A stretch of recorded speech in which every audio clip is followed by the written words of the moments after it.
Pregnancy టైంలో కొంతమందికి sugar ఎక్కువగా తినాలనిపిస్తుంది అనమాట. ఇలాంటి క్రేవింగ్స్ కూడా ఉంటాయి. సో మీకు అలాంటి క్రేవింగ్స్ ఉన్నాయి కాబట్టి మీరు షుగర్ ఎక్కువ తీసుకోవడం వల్ల చాలా కాంప్లికేషన్స్ ఉన్నవి. అవేంటో ఈ వీడియోలో తెలుసుకుందాము.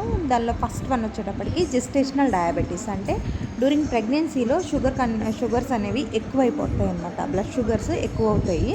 ఇదొక ఇంపార్టెంట్. ఈ బ్లడ్ షుగర్స్ ఎక్కువగా ఉండటం వల్ల బేబీ వెయిట్ గెయిన్ ఎక్కువ అవుతుంది. సో మ్యాక్రోసోమియా అనేది వస్తుంది అనమాట బేబీకి. యాజ్ వెల్ యాజ్ మీరు షుగర్స్ ఎక్కువ తీసుకోవడం వల్ల బేబీకి ఫ్యూచర్లో టైప్ 2 డయాబెటీస్ వచ్చే ఛాన్సెస్ ఉంటాయి. బేబీ ఒబేసిటీ వచ్చే ఛాన్సెస్ ఉంటాయి అన్నమాట. సో ఈ కాంప్లికేషన్స్ అనేవి బేబీ మీద కూడా ఎఫెక్ట్ చూపిస్తాయి.